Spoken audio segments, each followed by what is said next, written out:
Good afternoon, everybody. It's actually World Reads Aloud Day, so this is a perfect day for us to continue reading our chapter book that we started last week, Bear Grylls Adventures by the Blizzard Challenge by Bear Grylls and published by Kane Miller. And if you remember, Ollie didn't want to go to camp, but he's stuck going to camp.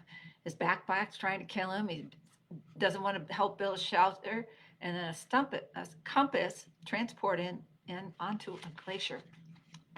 Chapter 4 Many Ways to Die. Ollie was now shivering so much he could barely look around. Well, what's happened? Where am I? He mumbled through chattering teeth. He was still wearing the shorts and t shirt he had put on to go to bed. The tent and everything else he knew had vanished. The man was rummaging through a bulky backpack, but despite the cold, the first thing he handed Ollie wasn't clothes. It was a pair of tinted goggles. Get these on. There's millions of ice crystals in the snow, and they're all shining in the sun. They'll make you go blind if you're not careful. Ollie pulled the goggles over his head, and his eyes immediately felt better. He could see clearly as the man chucked him a long sleeved t shirt and a fleece and a pair of pants, all his size. The man kept rummaging until he had pulled out a waterproof jacket and another pair of pants, a hat, and a pair of thick gloves. First lesson always have the right gear, the man said. It keeps you alive. Ollie quickly pulled it all on and straightway felt a bit warmer. Thank you, Ollie managed to reply. The man smiled back, a mountain smile that made creases in his tanned face around the corners of his eyes. Okay, let's go see what we can do about your footwear. By now, Ollie's bare feet were numb with cold. The man dug out a pair of thick wool socks and a pair of lace-up leather boots. Try these on for size. If they're a little big, that's okay. We'll give your feet room to breathe, and the trapped air will keep them warmer than tight-fitting boots.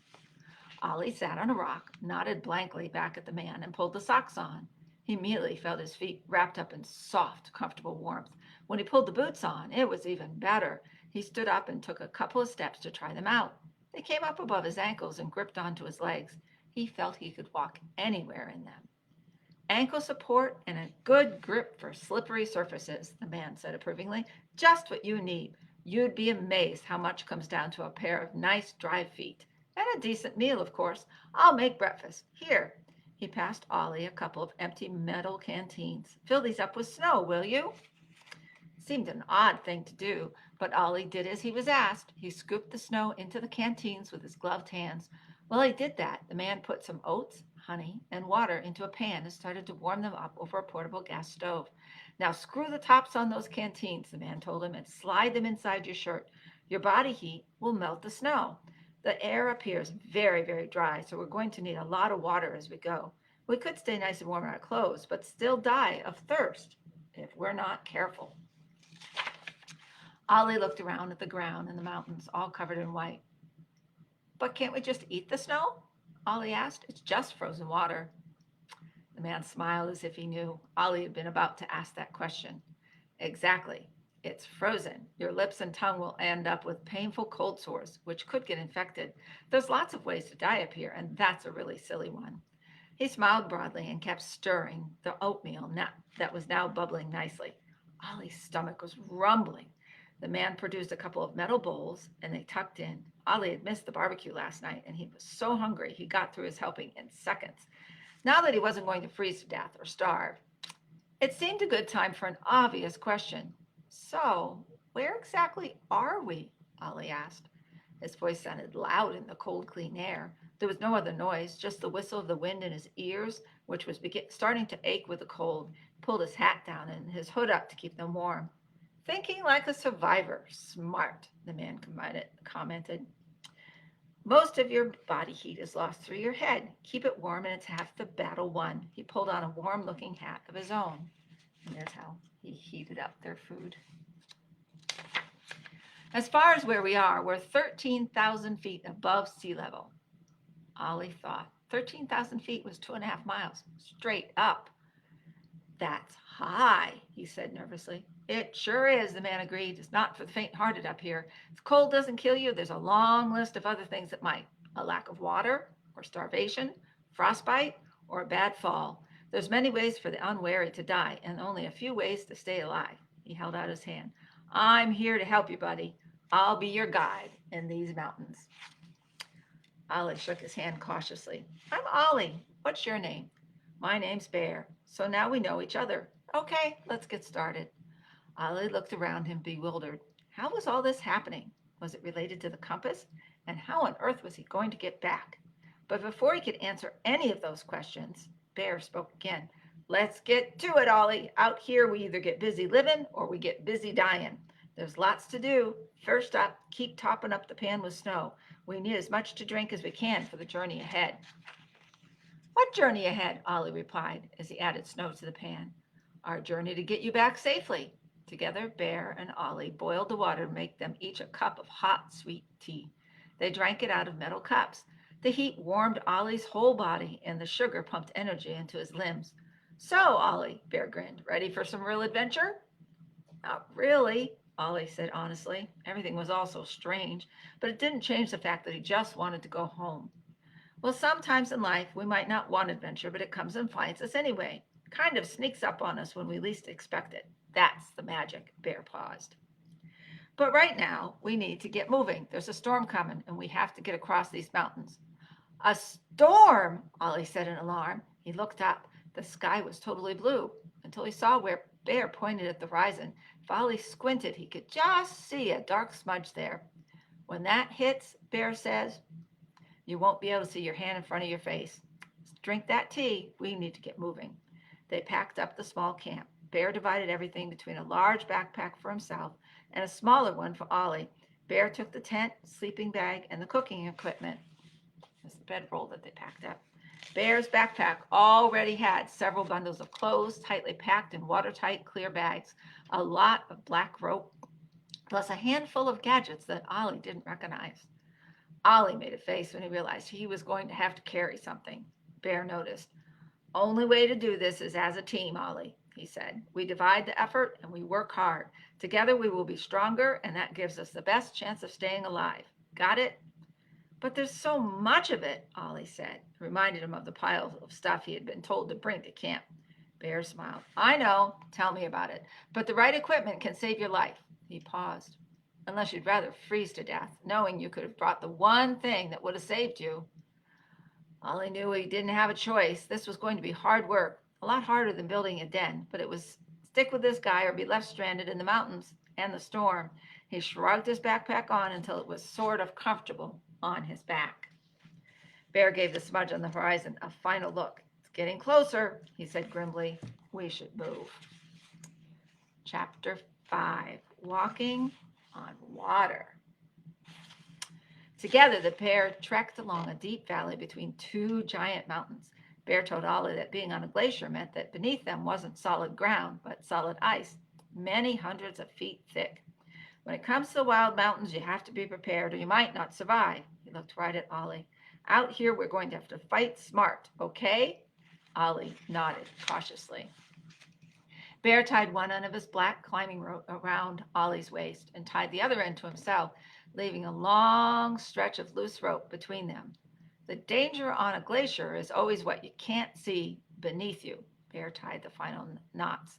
Together we are stronger. If one of us falls through a hole in the snow into a crevasse beneath, then the other one can stop that fall, being fatal. He coiled the rest of the rope around his shoulder, ready for use if needed. What's a crevasse? Ollie asked with a sense of dread. Crevasses are tears in the ice that get formed as the glacier moves around. They can be hundreds of feet deep, dark scars carved into the glacier, constantly shifting, often hidden, and one of the biggest dangers in the high peaks. He paused. I was almost killed in a crevasse many years ago, and it taught me a healthy respect for the mountains. That's why we rope up. Out here, you will only get it wrong once. Ollie looked down at the knot tied to him and pulled it extra tight. It was hard going when they set off, and Ollie's legs started to get extra tired, extra quick. The snow was about 4 inches deep, so he had to lift his foot right out of the snow with every step before he could move it forward and put it down again. Even though there was a storm coming, they only made their way slowly across the valley, plod, plod, plod. Bear also had a long carbon fiber pole, and he prodded the ground in front of them with every step.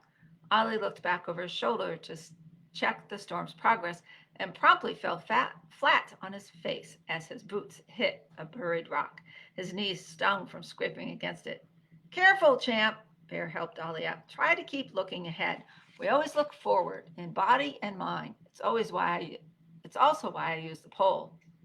You never know when there's something beneath the snow. A hole, crevasse, or rock could all break your leg. Try to follow where I walk. Shouldn't we be hurrying? Ollie asked. No, the air's so thin up here that you'd just collapse because your lungs wouldn't be getting enough oxygen. And hurrying makes you sweat. Then the sweat turns to ice on your skin and you get hypothermia.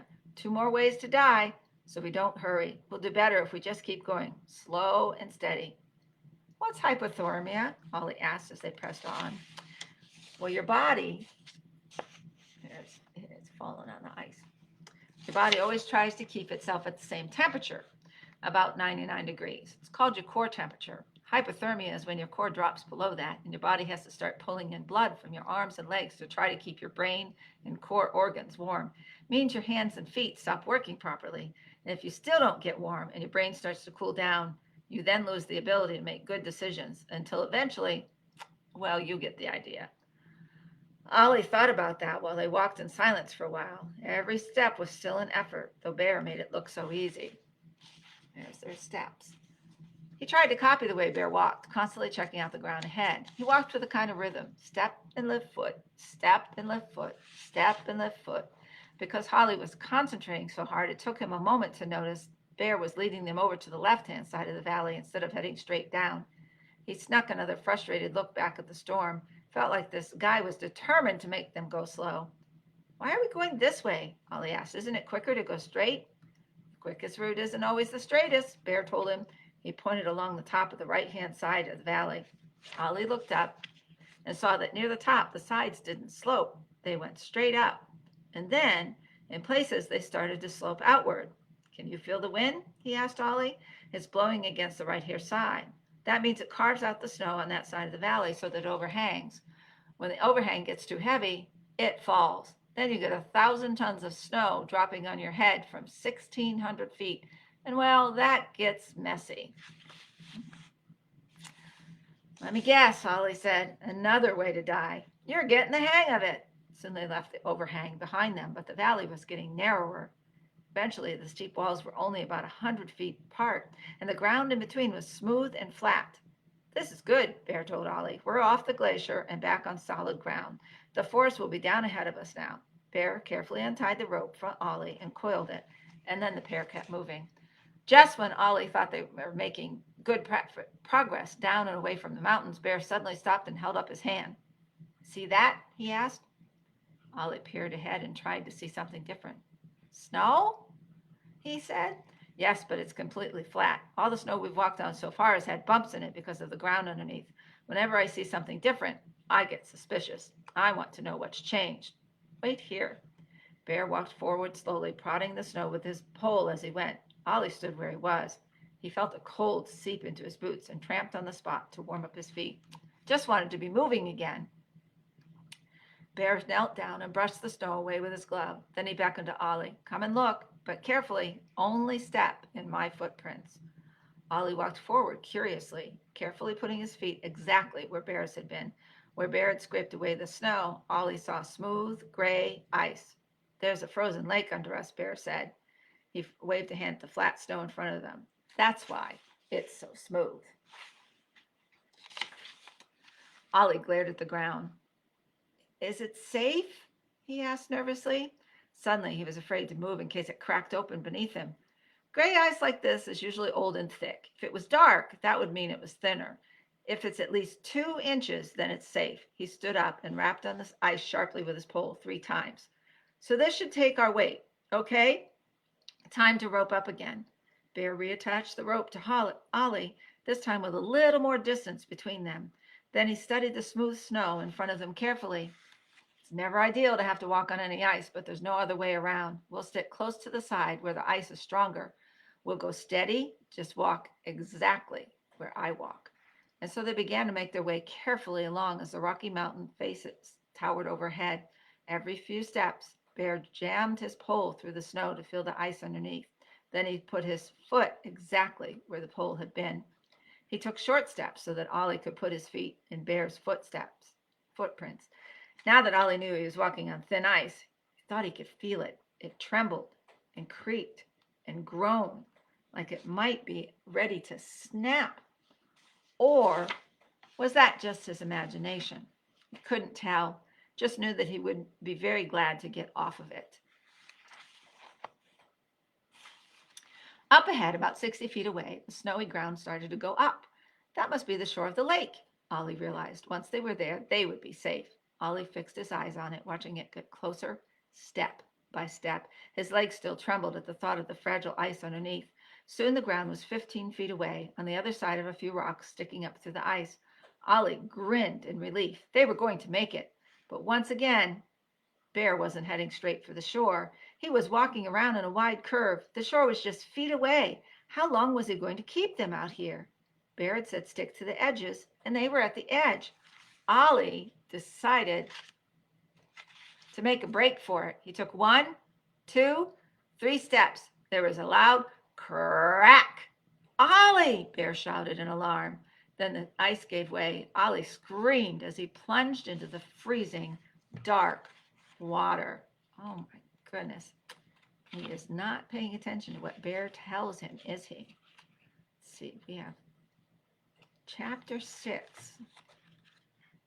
I can read one more. Chapter 6, Deadly Underwear. It's a great name for a chapter. It was the coldest thing Ollie had ever known. It was agony.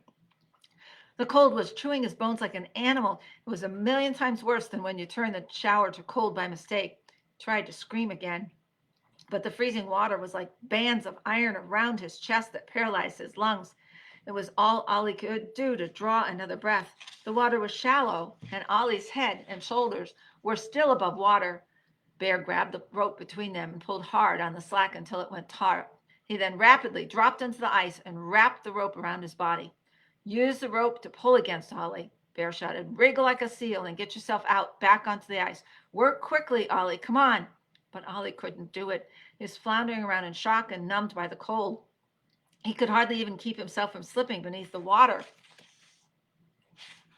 Bear saw that Ollie was struggling and reacted fast.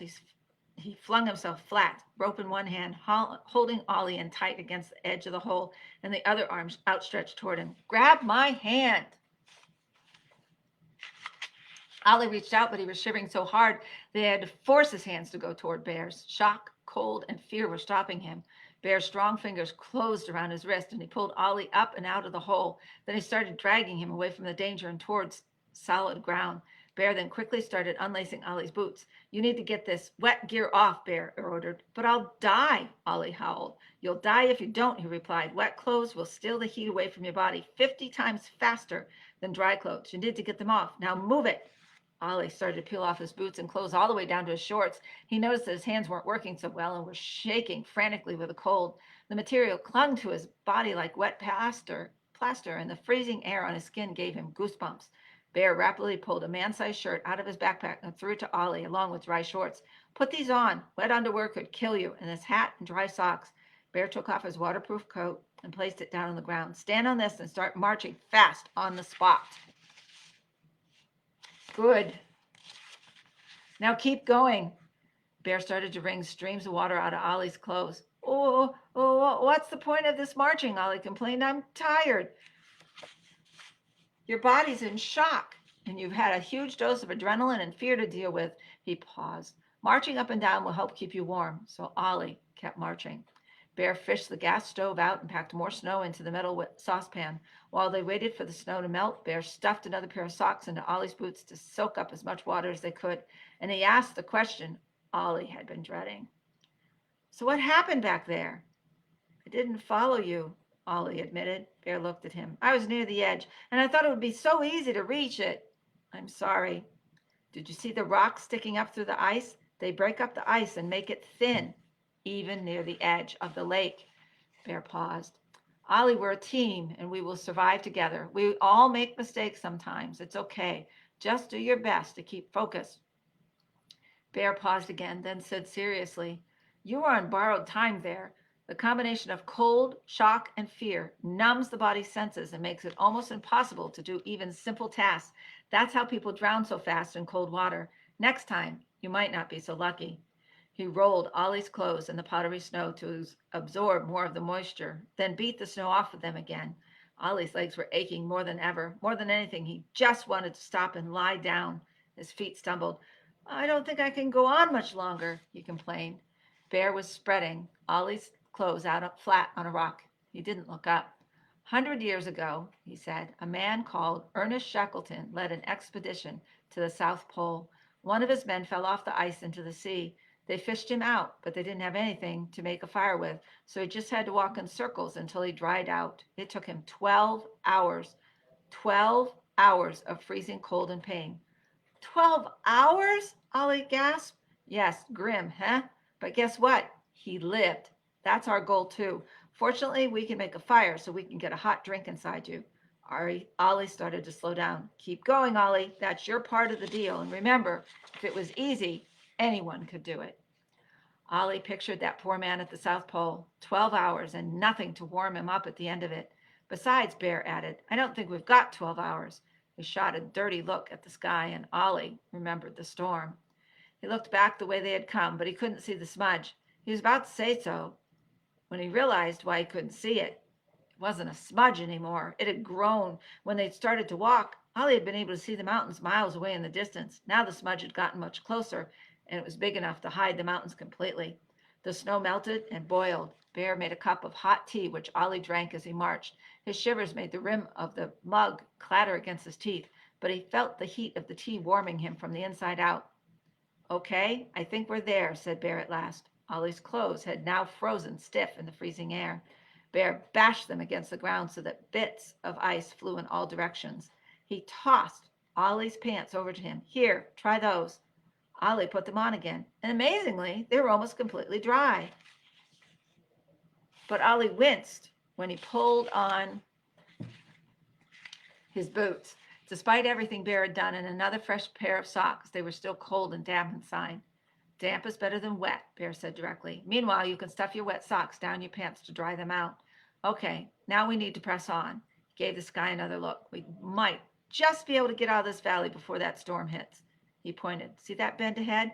If the valley ends after that, then maybe we can drop down to lower ground and find some shelter.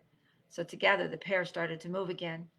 Ollie drudged on after Bear. For the time being, his feet were dry in thick new socks, but he could feel the cold of his wet boots soaking through. Eventually, he knew he would have to change them, but now he knew he just had to deal with it. After all, if he had just listened to Bear, he wouldn't have fallen into the water in the first place. Plus, the thought of finding shelter from the storm gave him new strength. It got darker as they walked. Back when they had started, the snow had shone so bright in the sun that Ollie couldn't see without the snow goggles. Now he had to pull the goggles down around his neck just to see clearly. They reached the bend in the valley. Ollie's hopes were at their highest as they came around the corner. Then they came tumbling down. The rocky sides just kept going. It wasn't the end of the valley. There was still no way out except to go forward. Ollie was so tired he couldn't see anywhere they could shelter. He looked back at the approaching storm. It filled the valley behind them. He couldn't see where they had been. It was all just a mass of swirling snow. We're too late, Bear said grimly. It's going to hit us. Next week, we'll start with Chapter 7, entitled Digging In. Hope you're enjoying hearing about Ollie's adventures in the Blizzard Adventure by Bear Grylls. Are you having some adventures of your own in the nice snow that we received yesterday? There's going to be some more snow supposedly on Friday and even on Monday. If you like to ski or sled or ice skate, it's a good time for that kind of thing. It's supposed to get really cold again next week, though. Stay warm, stay safe. I miss you. There'll be regular story time on Friday morning. Bye, everyone.